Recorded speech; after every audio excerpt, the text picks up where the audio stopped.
cobaannya macam-macam, terutama istiqomah itu istiqomah jamnya dan waktunya.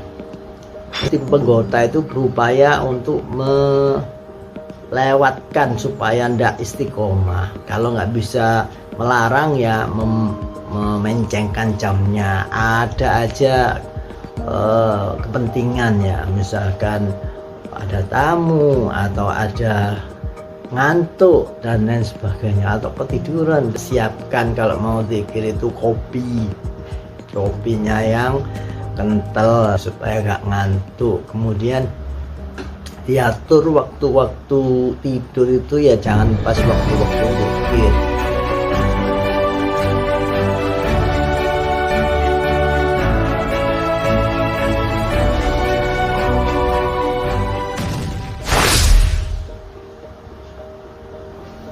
Assalamualaikum warahmatullahi wabarakatuh. Alhamdulillah, teman-temanku semuanya, saudara-saudaraku, kita berjumpa lagi. Jangan bosan-bosan.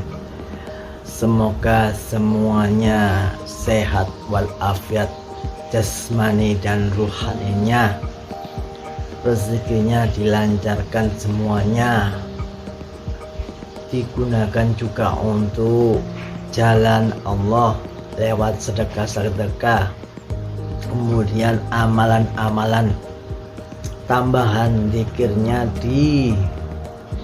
dikuatkan, dilaksanakan setiap hari sehari-hari agar terus mendapatkan siraman cahaya.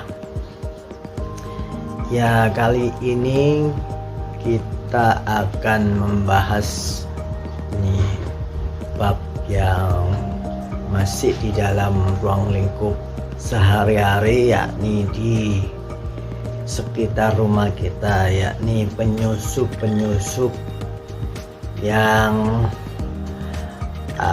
ikut andil, ikut nimbrung di sekitar anak istri kita ya. Bagi yang jomblo itu juga bisa belajar nanti kalau sekiranya tiba waktunya menikah, maka ini praktekkan baik-baik ya, supaya ada tambah wawasan. Ini bukan tujuan, tapi kadang sering ditanyakan dalam kehidupan sehari-hari. Kalau ditanyakan, tapi paling banyak adalah diabaikan. Padahal ini juga ikut menunjang tingkat makom derajat kita ya. Walaupun setinggi apapun tingkatan langitnya, nanti bisa terseret kalau anak-anak kita itu berbuat kejelekan ya. Jadi harus diperhatikan, jangan sampai lengah ya. Kalau lengah ya nanti sulit. Kalau sudah kebablas itu sulit. Makanya harus bersiap, disetting, di planning, diatur sedemikian rupa. Yang pertama adalah kita bahas dalam surat Quran, surat Al-Ankabut ayat 2. Apakah manusia itu mengira bahwa mereka akan dibiarkan mengatakan kami telah beriman dan mereka tidak diuji? Nah, ini sudah ada dalam Al-Quran ya, surat Al-Ankabut ayat 2 itu. Jangan bilang iman saja, maka akan diuji. Enak, karena semua nabi-nabi, semua wali-wali, semua aulia, semua ulama, orang-orang terdahulu, orang-orang alim itu juga sama diuji semuanya, tidak ada sama sekali. Apalagi Kanjeng Nabi, ujiannya sebegitu besarnya ya. Jadi jangan patah semangat ketika menerima ujian. Saya kok begini, saya kok begini. Nah, itu ujian ya. Kita harus ridho, itu ketentuan Allah. Qadarullah itu seperti itu. Jadi kalau nggak diuji ya tak akan naik kelasnya. Jadi seperti itu kalau lulus, makanya harus paham kalau diuji itu. Jadi supaya lulus harus ikhlas, ridho akan ketentuan Allah. Jadi ujiannya ini yang kita bahas, ujian anak dan istri ya. Anak itu sebagai perhiasan dunia. Hal ini dijelaskan dalam surat Al-Kahfi ayat 46, yakni harta dan anak-anak adalah perhiasan kehidupan dunia, tetapi amalan yang kekal lagi soleh lebih baik pahalanya di sisi Tuhanmu. Nah, jadi harta dan anak-anak itu juga ujian ya. Kalau mendapat harta itu kan orang mikir enak ya. Tapi kalau gak digunakan di jalan Allah itu jadi negatif. Jadi orang yang belum diberi kelapangan harta itu masih beruntung sebenarnya. Karena apa? Belum diberi ujiannya. Ujiannya itu besar harta. Begitu juga anak-anak yang belum punya anak-anak itu ujiannya juga besar. Jadi harus diambil hikmahnya ya, dipersiapkan diri supaya bisa diberi ya. Harta dan anak-anak itu adalah perhiasan dunia. Terus kemudian yang berikutnya, yang kedua adalah definisi, yakni anak adalah amanah yang diletakkan di pundak orang tuanya. Ya, dalam hadis ya, yakni setiap anak yang lahir itu di atas fitrah atau suci. Anak yang lahir itu sebenarnya suci ya sejatinya. Kedua orang tuanya lah yang menjadikan Yahudi, Majusi, Nasrani. Ini hadis Bukhari dan Muslim ya. Jadi mau dibentuk seperti apa anak-anaknya itu adalah orang tuanya yang membentuk ya. Mau disekolahkan tinggi, mau diberi wawasan, mau diberi peraturan untuk sholat, dan pokoknya semuanya macam-macam itu tergantung orang tuanya. Jadi kesalahan apapun ya, anak itu tetap harus nyambung nanti ke orang tuanya. Jadi seperti itu, kecuali sudah di warning, diperingatkan sedemikian rupa tapi masih apa namanya ya, masih melanggar atau melawan, nah itu dikatakan anak istri sebagai musuhmu. Nah itu kalau melanggar, kalau tidak taat seperti itu beda lagi ya. Jadi ini kita bahas hadis riwayat Mu'ad bin Jabal. Beliau berkata, aku pernah pergi ke Syam, lalu aku lihat mereka ada orang yang sujud kepada pendeta dan ulama mereka. Kemudian beliaunya itu berkata, sesungguhnya yang lebih pantas sujud itu hanya kepadamu ya Rasul.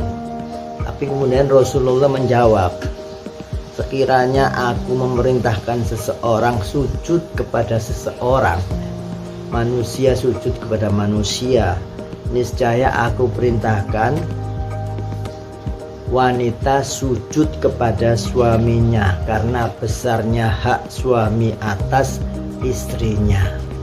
Ini hadis riwayat Sahih Al-Albaniyah.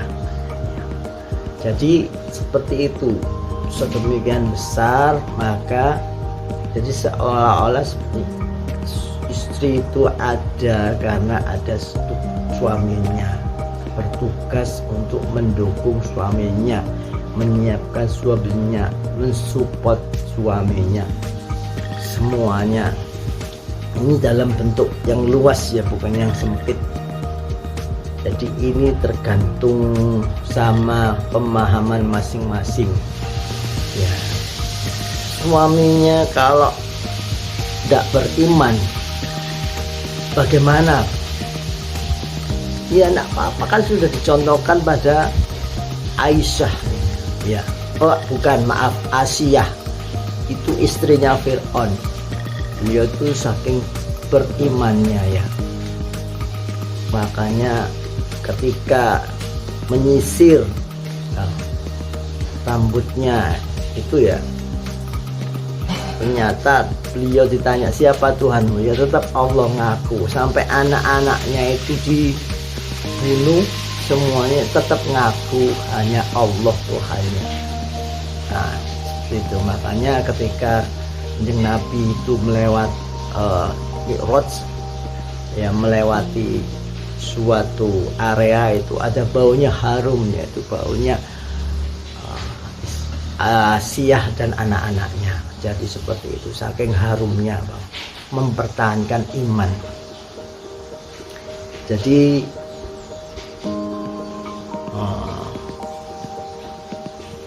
hadis tersebut berkaitan dengan hak suami atas istrinya, karena sudah menjadi kewajiban suami, menjadi kewajiban istri untuk taat dan patuh pada suami.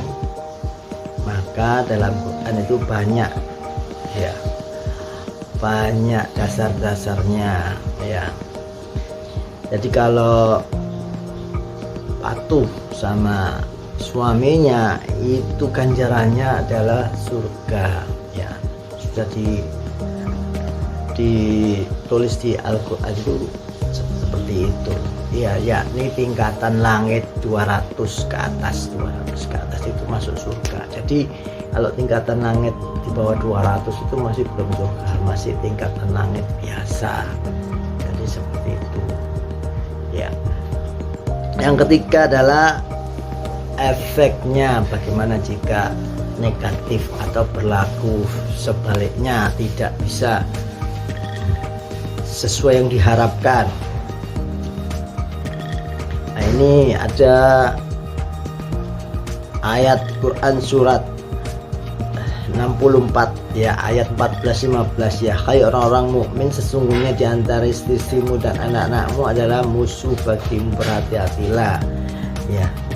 Sesungguhnya hartamu dan anak-anakmu hanya cobaan bagimu ya, seperti tadi ya. Jadi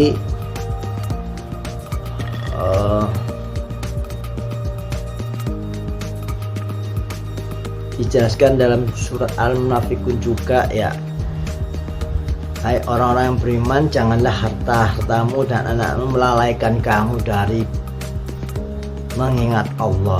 Barang siapa yang membuat demikian, maka mereka itulah orang-orang yang rugi. Jadi tetap terus jangan melalaikan istri. Makanya dawuh ya itu, kalau kita sedang berzikir ya, zikir pegangan yang istiqomah. Ketika ada keperluan istri itu harus diutamakan zikirnya, mengingat Allah, supaya tetap istiqomah. Nanti selesainya baru di handle ya. Jadi seperti itu namanya istiqomah. Itu ada ujiannya istiqomah, dan banyak yang gagal. Jadi belajar semuanya, termasuk saya juga masih belajar istiqomah, zikir pegangan itu. Mulus ya tidak mulus, ada juga cobaannya macam-macam. Terutama istiqomah itu istiqomah jamnya dan waktunya ya.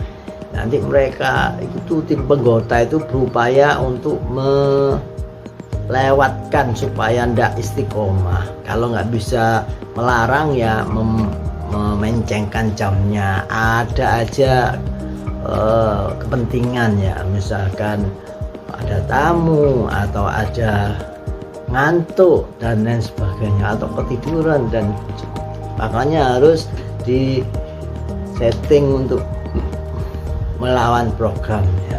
Terutama siapkan kalau mau zikir itu kopinya yang kental ya, supaya gak ngantuk. Kemudian diatur waktu-waktu tidur itu ya jangan pas waktu-waktu zikir. Ini juga mengingatkan saya ya, jangan sampai pas waktunya jadwal zikir ya tibalah sudah pantuk-pantuk gini ngantuk ya. Diatur, misalkan setelah subuh atau siang hari pada duhur itu tidurnya nyicil sedikit-sedikit dan lain sebagainya, seperti itu. Saya juga ini masih dalam proses pembelajaran ya, supaya bisa terus istiqomah.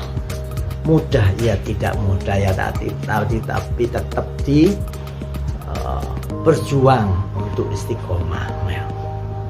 Makanya istiqomah itu berat. Ini adalah trik-trik solusinya ya. Pertama tadi triknya, solusinya terus mengajari dan mendidik anak istri itu jalan untuk menjadi manusia bertakwa, diberi pencerahan, dahu-dahu yai disampaikan, terus kemudian mendoakan anak istri supaya selalu berhidayah agar taat dan bertakwa, dan diajak bertafakur wa tadabbur terus. Kemudian bekerjasama dengan istri dalam mendoakan anak-anak supaya mencari cara ketika momen-momen Allah itu ridho, misalkan sambil pijit-pijit itu kan, kalau istrinya ikhlas, suami ikhlas, ridho beridho, maka ridho Allah itu bisa turun. Maka itu gunakan momen untuk berdoa, mendoakan anak-anak. Dan yang terakhir, terus berusaha dan berdoa terus menerus ya, agar diberi kemudahan dan kemampuan. Fafiru ilallah. Yang terakhir adalah ya kelima, simpulan ya. Simpulannya dari semua perihal tadi di atas itu semua harus kita persiapkan atau rencanakan, atau kita planning sedemikian rupa agar bisa menuju fafiru ilallah. Demikian 1-2 kata dari saya, semoga bermanfaat bagi teman-teman semuanya, setuju semua, dan tetap ingat selalu bahagia apapun kondisinya, dan selalu putar tasbihnya. Wabillahi taufiq wal hidayah. Wassalamualaikum warahmatullahi wabarakatuh.